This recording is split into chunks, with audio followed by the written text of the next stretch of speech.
डिजिलकारा मोनसे सरकारि एप्स बेयाव जोङो जोंनि गोनांथि डकुमेन्ट्सफोरखौ जोङो आपल'ड बानायनानै बा इस्यु बानायनानै दोननो हायो जेरै PAN card Aadhaar card driving licence date of birth certificate जिखुनु हानि कागज बेफोरखौ आरो जोङो जुदि गुबुन दाबसे जायगायाव जुदि थांनानै जोङो डकुमेन्ट्सखौ बावगारलांदोंबा बिनिफ्राय जोङो डिजिलकारनि थ्रुयै जोङो पासवार्ड आरो इउजार आइडि होनानै जोङो डकुमेन्ट्सखौ बरननो हायो बा प्रिन्ट आउट बानायनो हायो आरो आथिखालाव गोबां एप्सआवनो जोङो डिजिलकारनि थ्रुयैनो डाइरेक्ट डकुमेन्ट्स शेयार बानायनो हायो बा आपल'ड बानायनो हायो थौदो दाना जोङो डिजिलकारखौ माबोरै खुलियो बेखौ मबाइलाव नायलांदोनि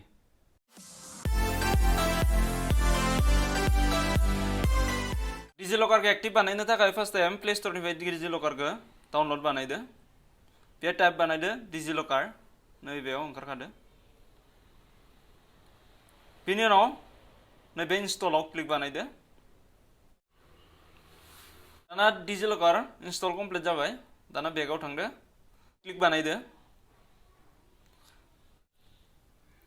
बेनि उनाव लेंगुवेजखौ सेलेक्ट बानायदो दाना इंलिसाव क्लिक बानायदो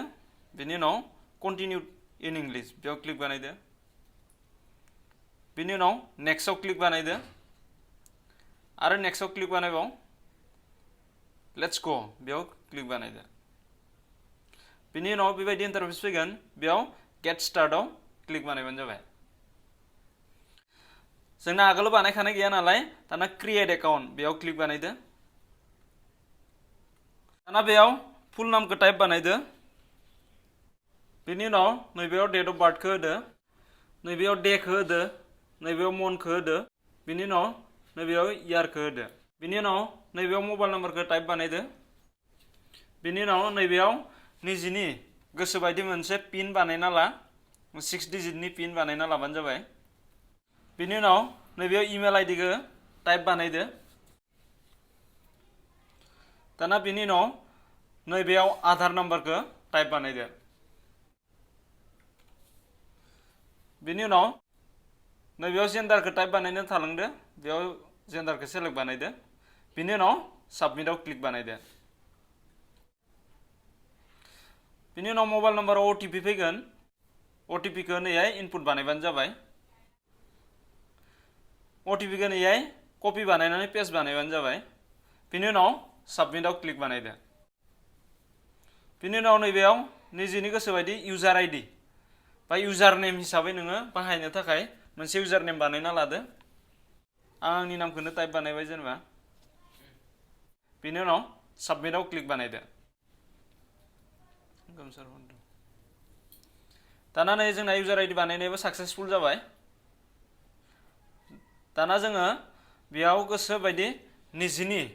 डकुमेन्ट्सफोरखौ आपल'ड बानायना दोननो हायो जेब्ला गोनांथि जायो अब्लानो जोङो बेनिफ्राय बरननानै जोङो खामानियाव बाहायनो हायो आजिखालि डिजिलकारनिफ्राय डाइरेक्ट जिकुनु एप्सआवनो जोङो आपल'ड बानायनो गोनांथि जायोबा जोङो गोरलैयैनो आपल'ड बानायनो हायो उइदाउट डकुमेन्ट्स फिजिकेल दाना जोङो नैबेयाव गेट नाउ बेयाव क्लिक बानायदो बेनि उनाव unique identify authority of India बेयाव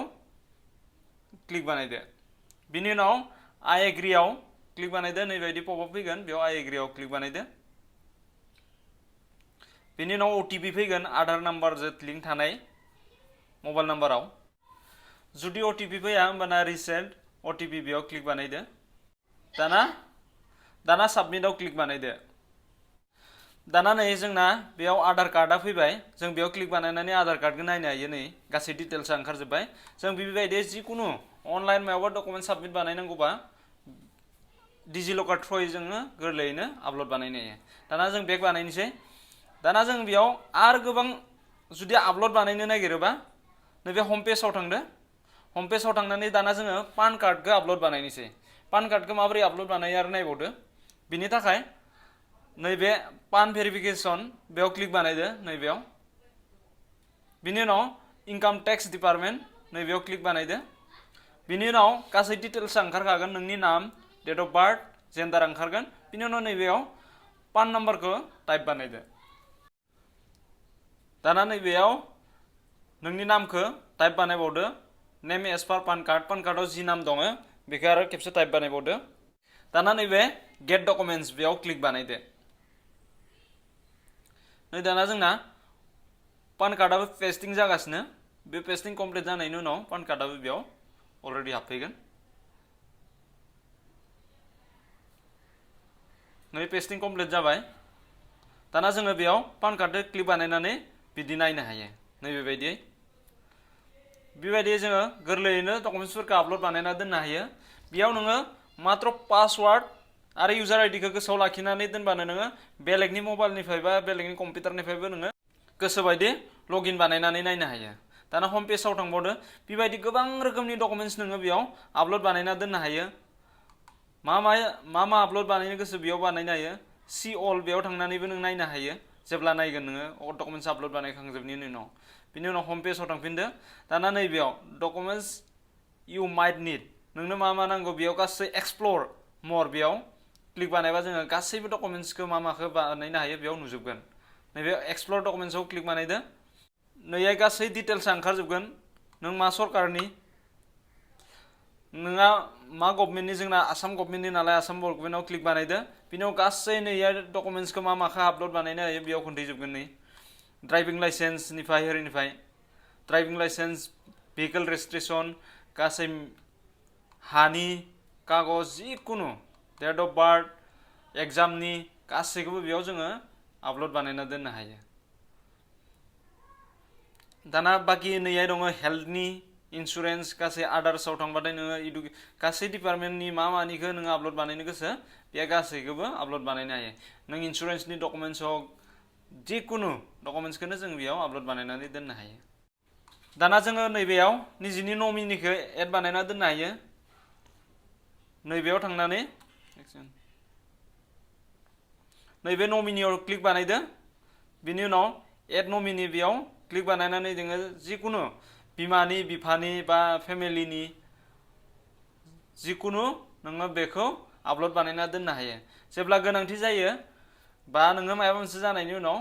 न'खरनि सोरबाफोर रिलेसननि मानसिया जायखौ आपल'ड बानायना दोनदो बियो बरनफिननो हागोन डकुमेन्ट्सफोरखौ दाना जुदि नोङो प्रफाइलाव माबाफोर इडिट बानायनो गोसो दंबा नैबे मेनुआव क्लिक बानायदो बिनि उनाव नै गासै डिटेल्सखौ मोनजोबगोन नोङो बेयाव क्लिक बानायना नायनो हायो बेयाव माइ प्रफाइल माइ एकाउन्ट नमिनि ए टु जेड बेहाय मोनजोबो बारक'डबो स्केन बानायनो हायो ओमफ्राय लग आउट बानायनाबो दोननो हाबाय बिनिफ्राय जों बेबायदि गोरलैयैनो डिजिलकारखौ रेजिस्ट्रेसन बा खुलिनो हायो लोगोफोर भिडिअखौ जुदि नायनानै मोजां मोनोब्ला लाइक आरो साबस्क्राइब बानायदो लोगोसे लोगोफोरनोबो शेयार बानायनानै जाबाय गोजोन्थों लोगोफोर नायनायनि थाखाय